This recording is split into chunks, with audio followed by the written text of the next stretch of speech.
በእውነተኛ ታሪክ ላይ የተመሰረተ ተከታታይ ክፍል ያለው ልብ አንጠልጣይ ቤተሰባዊነትና ጓደኝነትን አክሎ የያዘ ምርጥ ታሪክ እነሆ ለአድማጮቻችን። ተራኪ አና።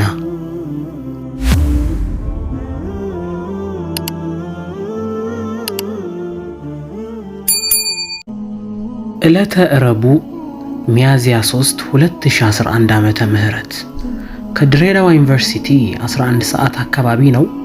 ከሶስቱ የግቢ በሮች ታዋቂ በሆነው በቶኒ በር ስፖርት ቤት ለመሄድ እየወጣሁ ነው። ታዲያ ስፖርተኛ አይደለሁም።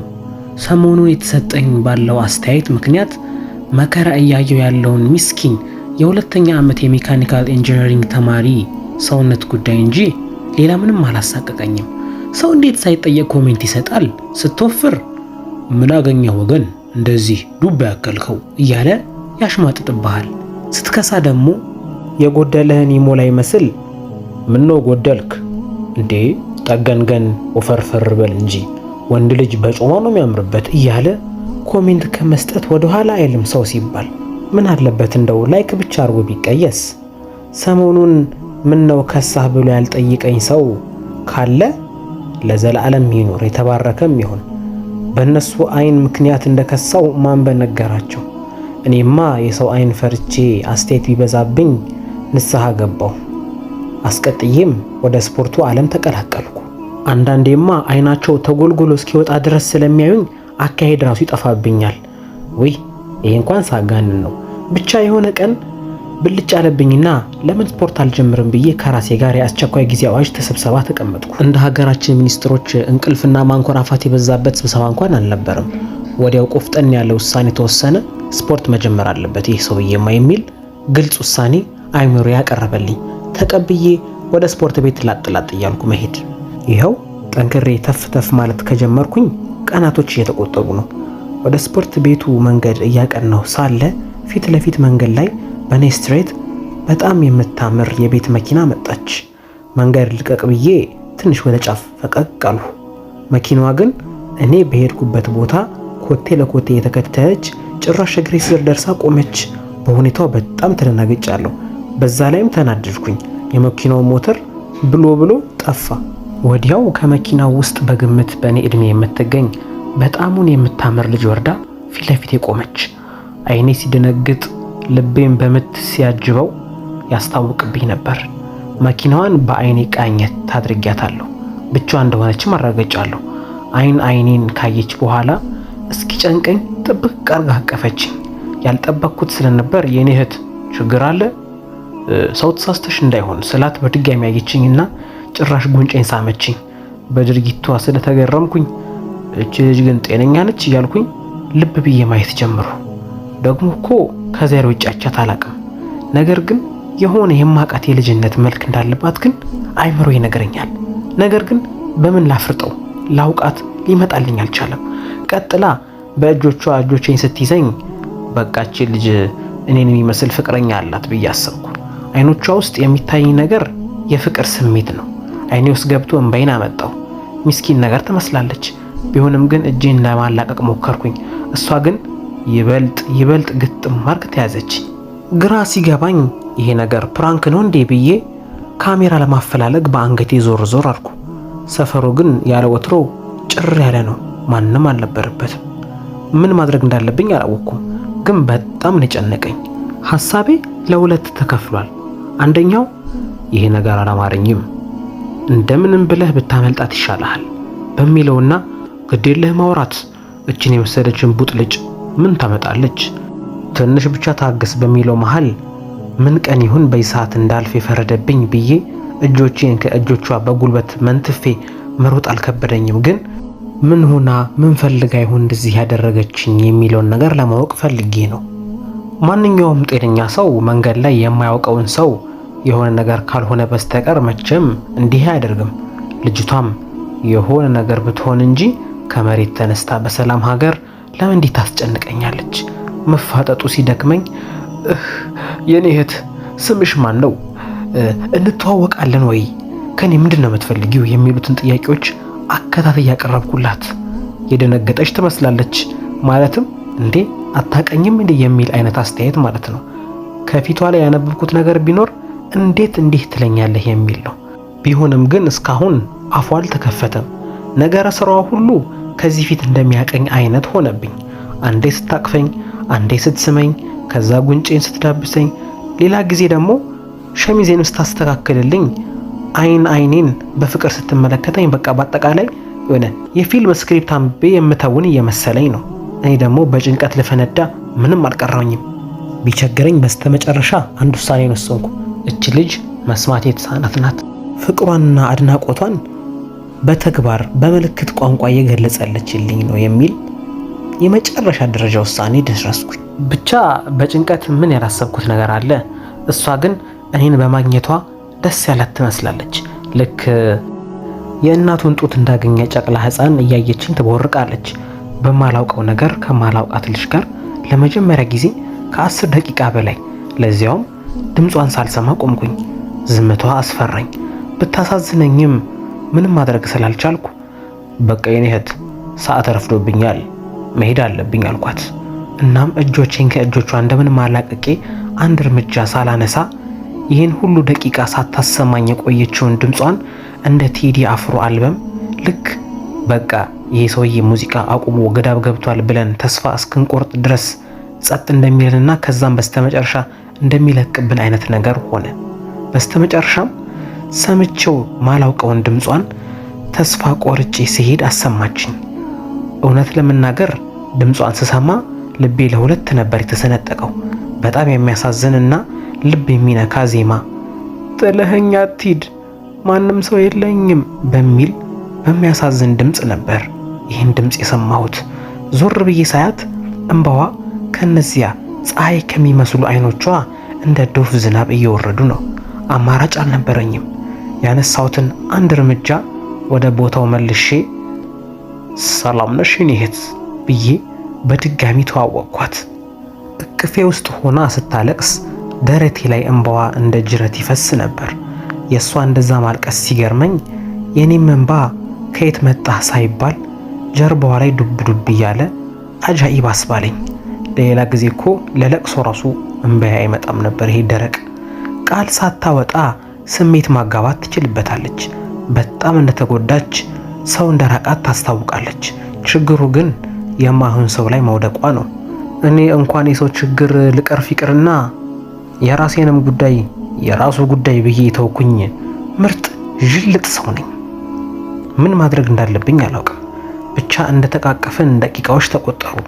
በእኔ ፍቃድ ተላቀቅንና እሺ እቤትሽ ላድርስሽ፣ የት ነው መሄድ የምትፈልጊው ስላት ብቻዬን እዛ ቤት መሄድ አልፈልግም አለችኝ። ድጋሚ ማልቀሱን ጀመረች። አሳዘነችኝና ድንገት ሳላስበው አያሳስብም አብረን እንሄዳለን አልኳት። ያሉት ከሚጠፋ የወለዱት ይጥፋ አለ። መኪና ውስጥ ገብተን መሪውን ወደ ኋላ ለማዞር ተገድጄ ነበር። በስተመጨረሻም ግን ፎቶ ተመለከትኩኝ። ያን ፎቶ ሳየው ማመን አልቻልኩም። እንዴ አንቺ ከድጃ ነሽ? አዎን ከድጃ ነኝ። እኔ ዘመዴን መቼም ቢሆን አልረሳም። እኔ እዚህ ግቢ መች እንደመጣህ አላቅም በርግጥ፣ ነገር ግን ወራት ሆኑኝ አንተነትህን ለማወቅ ደቂቃ አልፈጀብኝም። የሆነ ጊዜ ትዝ ካለህ በሁለተኛው በር በኩል ወጥተህ ምግብ እየተመገብክ ነበር። የዩኒቨርሲቲ ተማሪ ነገር በጣም ነው የምታሳዝኑት እኮ ደግሞ ከስተሃል። ነገር ግን መክሳትህ መጥቆርህ ምንም መጋረጃ አልሆነብኝም። ወዲያውን ያወቅኩ ያው አብሮ አደግ መሆናችን እንዳትረሳ። አረ በፍጹም ከድጃ በጣም ያስገርማል። የእውነት ማመን ያልቻልኩት አንቺ በጣም ተቀይረሻል። እኔ እኮ ያኔ አንድ ፍሬ ልጅ ነበርሽ እኮ ያኔ ሳቅሽ። አቤት ጊዜ ግን ተለዋውጧል። እህትሽ እንዴት ናት? በጌታ ስም እንዴት ነው እንዲህ ትልቅ ሴት የሆንሽው? የእውነት ይኸው ከ15 ደቂቃ በላይ አቅፌሻለሁ፣ ተቃቅፈናል፣ ተዚያይረናል። ግን ለሰከንድ ያህል አንቺ እንደሆንሽ ጭራሽ አይምሮ ላይ አልመጣብኝም። ጭራሽ ነው የምልሽ።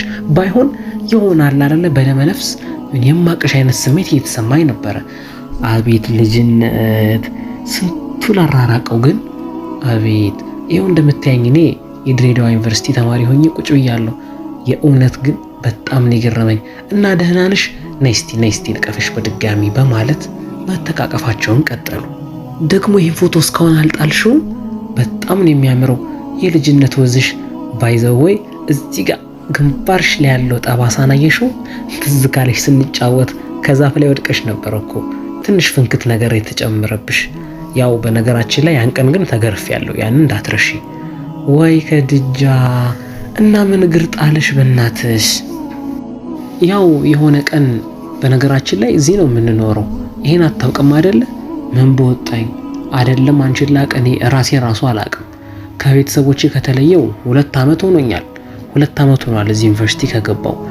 እናም እልሃለሁ የሆነ ቀን በመንገዴ ላይ እየሄድኩ ሳለ አየውክ፣ ነገርኩ። ደቂቃ አልፈጀብኝም አንተነትህን ለማረጋገጥ። ዛሬ ነገ ሄጄ ጠይቀሃለሁ፣ ሰላም እልሃለሁ፣ አገኘሃለሁ እያልኩኝ ምንም ጊዜዎች ሳይመቹብኝ ሄዱ። ዛሬ ግን ድንገት ነበር እየከነፍኩኝ ከቤት ወጣው። የሆነ ደመ ነፍሴ ነው ሂጂ ያለኝ። ነገር ግን መንገድ ላይ ባለፈው ያየሁትን ልጅ ደግመሽ አይተሻል የሚል ምልክት ሰጠኝ። መሪን አዙሪ ተመልሼ በቀኙ በስተቀኝ አዛለች ክትፎ ቤት በሚለው በኩል ነበር ሽቅብ ወረድኩኝና ተመልሼ ይሄንን መንገድ ያስኩት። አሁንም ቢሆን አስፓልቱን ተሻግረህ አልሄድክም። በጣም ነው ደስ ያለኝ። ትንሽማ በትቆይ ጋጭቼህ ነበር ማልፈው። እንዴ ትቀልዳለህ እንዴ? በእርግጥ ከዚህ በኋላ ክላስ ያለ አይመስለኝም።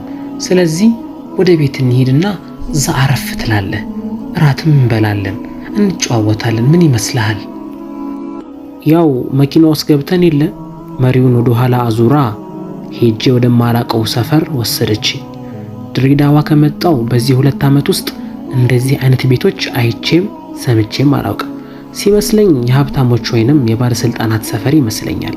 ይህንን ሰፈር አልፈን ትንሽ ደቂቃ እንደሄድን ጭር ያለና ብዙም ሰው የሌለበት በዛ ላይ ምንም ሰፈር የሌለበት ቦታ ደረስን። ግን መኪናው ውስጥ ሆኜ አንድ ቤት ይታየኛል።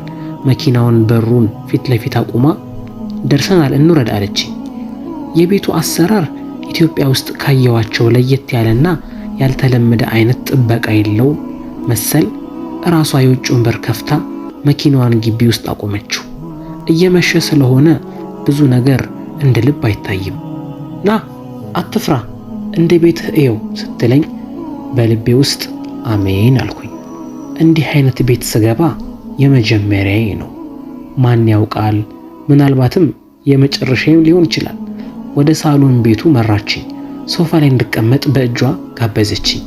ሚጠጣ ምን ላምጣ ብላኝ ፍሪጅ ከፈተች። አይኔ በቅድሚያ ፍሪጅ ውስጥ ወዳለው መጠጥ ላይ ቢያርፍም ጨዋ ለመሆን ያህል ኮካ አርጊልኝ አልኳት። ለኔም ለራሷም ኮካ ከፍታ ፊት ለፊት ባለው ሶፋ ላይ ተቀመጠች። በሁኔታው ግራ እንደተጋባው ስለተረዳች በራሷ ተነሳሽነት ታሪኳን፣ ልጅነቷን፣ ቅድም እኔ ላይ ስላየችው ነገሮች ልትነግረኝ ተዘጋጀች። ይኸውልህ ጓደኛዬ፣ በመጀመሪያ ስለ ሁሉም ነገር በጣም ይቅርታ እሺ። ስሜታዊ ሆኜ ስለነበር ነው። ምንም ችግር የለውም። እና እናትሽ የሉም? ወይኔ በጣም ይቅርታ፣ በጣም ይቅርታ። ምንም ችግር የለውም። ያው ከዚህ ፊት አልነገርኩህም። በእርግጥ ሙሉ ታሪኩን ያው እናቴ እንደሞተች ብቻ ነው የምነግርህ። ያው ቢሆንም አሁን ትልቅ ሆነናልና ሁሉም ነገር መንገር አለብኝ። ያው ታውቃለህ እናቴን አይቻት አላውቅም። ያኔ ገና ስወለድ ነበር ያጣዋት። የኔ ህይወት እንዲተርፍ የሷ ማለፍ ነበረበት። ያኔ እንዳሁኑ በየቦታው ሆስፒታሎች ከመሰራታቸው በፊት ብዙም አልነበሩም። እኔ ስወለድ እናቴን ብዙ ደም ፈሷት ነበርና ለዛም በአቅራቢያው ደግሞ ጤና ጣቢያም ስላልነበር በፈሳት ብዙ ደም ምክንያት አቅም አጣ፣ ህይወቷ አለፈ። ብዙዎች አግኝተው ነው የሚያጡት። እንደኔ አይነቱ ድለቢስ ግን ሳያገኝ ያጣል። እናቴ ህይወቷን ሰውታ ህይወት ስለሰጠችኝ አባቴ ህይወት ብሎ ስም አወጣልኝ።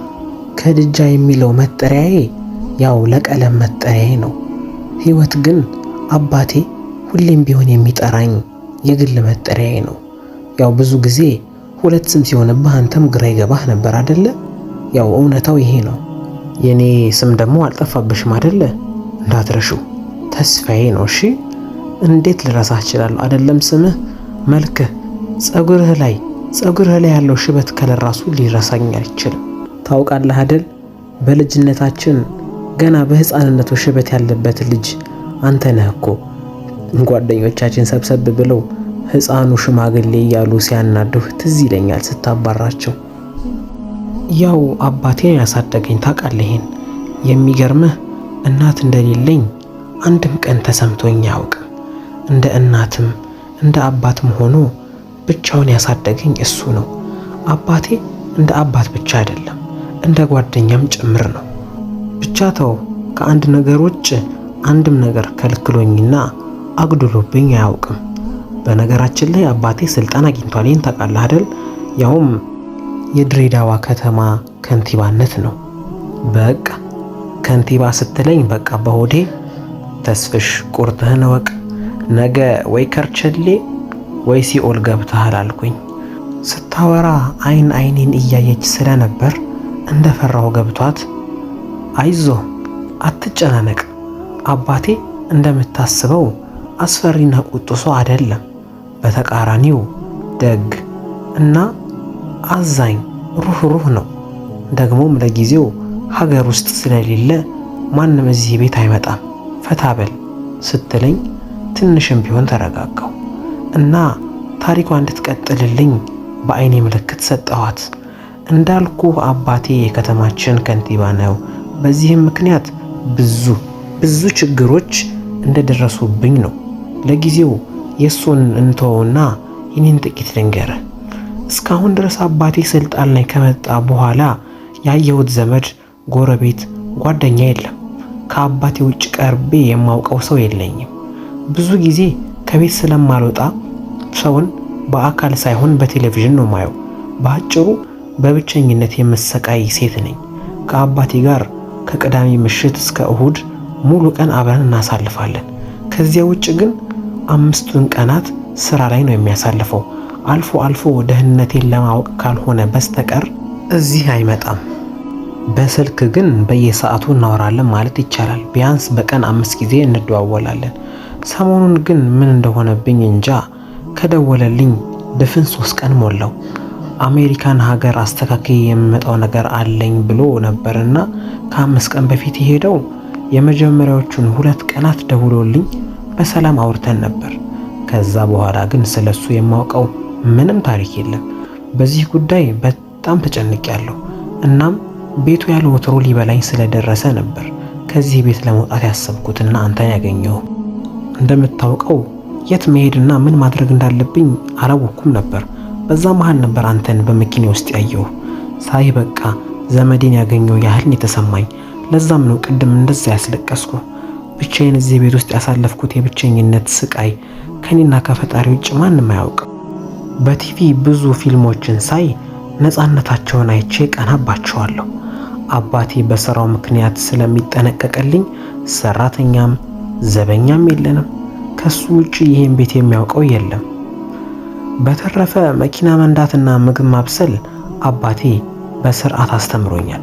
ሲጀመር ብዙም የምግብ ፍላጎት ስለሌለኝ ያን ያህል አያስጨንቀኝም። ስራዬ ሁሉ ቲቪ ማየት፣ መጽሐፍ ማንበብና መተኛት ብቻ ነው። ይሄ ሁሉ የሆነው እንግዲህ የዛሬ 4 ዓመት አካባቢ ልክ አባቴ ወደ ስልጣን እንደመጣ ነው። ትምህርቴንም አቋርጫለሁ። አሁን እንደምታየኝ በልጅነቴ የቤት እመቤት ሆኜ ቀርቻለሁ ብላ በድንገት ከሶፋው ላይ ብድግ አለች። እንደዛ ተስፈንጠራ በቁጭትና በንዴት ከመነሳቷ በፊት ሶፋ ላይ ቁጭ ብለን ኮካችንን እየተጎነጨን እሷ አይን አይኔን እያየች እያወራች፣ እኔ ደግሞ አፌን ከፍቼ እያዳመጥኳት ነበር። ተነስታ ቤት ውስጥ ወደዛ ወደዚህ ስትል አይኔ ፊት ለፊቷ ወደ ተሰቀለው የግድግዳ ሰዓት ላይ አረፈ። አናቱ ላይ በትክክል መገመት ባይቻልም 2:50 አካባቢ ይላል። እሷ ቅድም ከተስፈነጠረችው በላይ ነበር የደነገጥኩት። ከሶፋው ላይ ብድግ አልኩና በቃ እኔ ልሂድ፣ ሰዓቱ ሳላስበው በጣም ሄዷል፣ ባይሆን ሌላ ቀን እንገናኛለን ብያት ወደ በሩ ሳቀና ፊት ለፊቴ ቀድማኝ በሩን ተደግፋ አትሂድ የሚል ፊቷን አሳየች። ዛሬም ብቻ እዚህ ቤት ብታድር ትሞታለህ? ንገረኛ፣ በዛ ላይ መሽቷል፣ በዚህ ሰዓት መሄድ እናንተም ጥሩ አይደለም አለችኝ። ብቻ ልጅቷ ሆዴን በልተዋለች። ወደጄም ባይሆን ለማደር ወስኛለሁ። ሲጀመር በዚህ ሰዓት ብቻዬን ወደ ግቢ ልመለስ ነው ወይስ ልጅቷን እንዳመጣሽኝ ወደ ቦታው መልሽኝ ልላት ነው? ሆኖም ግን ጥሩ ስሜት ላይ አይደለሁም። የማላውቀው ሰፈር፣ የማላውቀው ቤት፣ ብቻ ትንሽ ቅርቅር ተሰኝቻለሁ። ቆንጆ ራት ሰርቼ አብረን እንበላለን እሺ? እስከዛ እንዳይደብርህ ቲቪ ያየህ ጠብቀኝ አለችኝና ኩሽና ገባች። የምወደውን ኢቢኤስ ቲቪ ያየው ጠበቅኳት። እራቱም ቀረበ። አጭር ጸሎት ተደረገ። ከዛም ለራሷ ሳትጎርስ እኔ ልታጎርስ ምግብ የጠቀለለ እጇን ወደ አፌ ዘረጋች። ሁኔታው ግር ቢለኝም እያመነታው ጎረስኩላት። ቀጥላ ከአባቴ ጋር ስንበላ መጀመሪያ ተጎራርሰን ነው እሺ አለችኝ። እኔም የቤቱን ስርዓት ለማስቀጠል ብዬ ለራሴ ያዘጋጀሁትን ጥቅል እንጀራ ወደ አፏ ሰደዱ። እውነት ለመናገር የሰራችው ምግብ ከነጣቷ ብሉኝ ብሉኝ ይላል። አንቺ እውነትም የቤት እመቤት አይደለሽ እንዴ አልኳት። ቅር አላላትም። እንደውም ሂድ አንተ አለችኝና በግራ እጇ እንዳልጎዳባት በማሰብ ትከሻዬን መታችኝ። እራታችንን በልተን ጨርሰን ከምግብ ጠረጴዛ ወደ ሶፋው ተመለስን። ቲቪ ለማየት እንዲያመችን ሁለታችንም ከቲቪው ፊት ለፊት ባለው ሶፋ ላይ ተቀምጠናል። ሐሳባችንን ርግፍ አድርገን ትተናል። ብቻ እየተጨዋወተን እየተሳሳቅን ነው። የምሽቱ ጸጥታ በሳቋ አድምቀዋለች። ስቃ አታውቅም መሰለኝ። ስትስቅ አታባራም። ደግሞ እኮ ስትስቅ ቤቱ በአንድ እግር ይቆማል። ኮስተር ማለት አልፈለኩም። ዛሬ ደስታዋ ቀን ይሁን ብዬ ራሴን ሰጥቻታለሁ። እስካሁንም ግን እየሆነ ባለው ነገር እየተገረምኩ ነው። ህልም እንጂ እውን አልመስላለኝ። በወጋችን መሃል ሰዓቱ በጣም መሄዱን ስላወቅኩ ዛሬ የመተኛት እቅድ የለሽም እንዴ አልኳት። ከዛን ወይ በጣም ይቅርታሽ እኔ እኮ ብዙ ጊዜ ቀን ቀን ስለመተኛ ነው አለችኝ እና እጄን ይዛ ወደ አንድ ክፍል ወሰደችኝ። ይሄ የአባዬ መኝታ ቤት ነው። ከፈለክ እዚህ ተኛ፣ ይሄኛው ደብሮ ሳሎን ሶፋ ላይ ማደር ከተመቸህ ግን እዛም ማደር ትችላለህ ስትለኝ የባለስልጣን አልጋ ላለመዳፈር ብዬ ኧረ ሶፋው እኮ ይበቃኛል አትጨናነቂ ያልኳት። እንደተመቸህ ብላኝ ብርድ ልብስ አቀበለችኝና ቲቪውን ዘግታ ወደ መኝታ ክፍሏ አመራች። በልብስ መተኛት ስለማልወድ ከላይ የለበስኩትን አውልቄ ልተኛ ስል ልጅቷ ድንገት ከተፋለች። በልብስ መተኛት አልወድም። ልተኛ ልብሴን ሳወልቅ ሳላስበው በድንገት መጣሽብኝ። ትንሽም ቢሆን አሳፈረችኝ። መደንገጤን አይታ ወይ በጣም ይቅርታሽ ልብስህን እንዳወለቅ ስላላወቅኩ ነው። ለማንኛውም ደህና ደርሳለህ ስለሄድኩኝ ተመልሼ መጥቼ ደህና ደርልልህ ነው አመጣጤ እሺ ብላ ወደ መጣችበት ተመለሰች። የሷን አላውቅም። እኔ ግን በፍጹም እንቅልፍ ሊወስደኝ አልቻለም። እኔ እንኳን ይሁን ልመናት፣ እሷ ግን እንዴት አመነችኝ? የዛሬ ስንትና ስንት ዓመት በቃ ለተዋወቅ ነውና ላየችኝ ብቻ እንዲህ ቤቷ ላይ አስገብታ ሰላም፣ ፍቅር፣ ደስታ የምትሰጠኝ ይገርማል። ግን ይህን የመሰለ ቤት ውስጥ ብቻዋን የምትኖር አንዲት ፍሬ ልጅ እንዴት እንደኔ አይነቱ ጎረምሳ አመና ታሳድራለች ነው? ወይስ ተደብቃ ምን እንደማደርግ እያየችኝ ይሁን? ኤኒዌይስ የሶፋው ምቾቴን ነስቶኝ እንቅልፍ ባይኔ ዝር ሳይል ከመስጂድ አላሁ አክበር የሚል ድምጽ ከጆሮዬ ገባ። በአራት ማይክሮፎን ነው የሚጠቀሙት መሰለኝ። ድምጹ ከልክ በላይ ይሰማል። ሲመስለኝ ቤታቸው ለመስጂድ ወይንም መስጂዱ ለቤታቸው ቅርብ ነው። ከጥቂት ደቂቃዎች በኋላ ከልጅቷ መኝታ ቤት ድምጽ ይሰማኝ ጀመር። ሲመስለኝ እየቃዠች ነው። ድምጿ ስለረበሸኝ ወደ ክፍሉ አመራው። አባዬ አትሄድብኝ፣ አባ አትሞትብኝ፣ አይሆንም እያለች በኃይለኛ ድምጽ ትጮኻለች። የኔ በርግጎ መግባትና የሷ ቅዠት መባነን ክላሽ አደረገ። በጣም አለባቷል። በዛ ላይ ከመጠን በላይ ቁና ተተነፍሳለች። ለመረጋጋት ብዬ አቀፍኳትና እንደ ልጅ እያባበልኳት አይዞሽ አይዞን፣ እሺ ሁሉም አልፏል፣ ደግሞም ቅዠት ነው እንጂ እውነት አይደለም አልኳት። የአባቷ ፍቅር ከፍ ያለ ነውና ስቅስቅ ብላ ማልቀስ ጀመረች። ታውቃለህ አባዬን የሆኑ ሰዎች ጫካ ውስጥ ሲገሉት እኮ ነው ያየሁት አለችኝ። በጣም ፈርቻለሁ። አይዞን ህልም ነው እሺ በማለት አባበልኳት። ለተወሰኑ ደቂቃዎች በእቅፌ ውስጥ ሆና አምርራ አለቀሰች። ቀስ በቀስ ግን ድምጿ እየቀነሰ በስተመጨረሻም ሳይለንት ሆነች። ቀስ ብዬ ሳያት አሸልባለች። እንደምንም ብዬ ሳልቀሰቅሳት አልጋዋ ላይ አስተኛኋት። ለደቂቃዎች አልጋዋ አጠገብ ቁጭ ብዬ አየኋት። ቅድም ያየሁት ያ እንቡጥ ጽጌረዳ የሚመስል ጉንጯ አሁን ላይ በእንባዋ ታጥቦ ሌላ ሰው አስመስሏታል። ቅድም እንተኛ ስላልኳት ሊጸጽተኝ ነው መሰለኝ እንደዛው እንደሳቀች ባነጋው የሚል ጸጸት ማደር ጀመረ። ብቻ ልጅቷ ሚስኪን ከሚባሉት ጥቂት ሴቶች መሃል አንዷ ናት። ትቻት ወደ ሳሎን ተመለስኩኝ። ለመጀመሪያ ጊዜ ሌሊቱን ሙሉ አይኔ ሳይከደን ጀንበር ወጣች። እነሆ ክፍል 1 ታሪካችንን እዚህ ላይ እንቋጫለን። ሐሳብ አስተያየታችሁን አስፍሩልኝ። እነሆ ታሪኩ ይቀጥል የምትሉ ከሆነ ይቀጥል በሉኝ።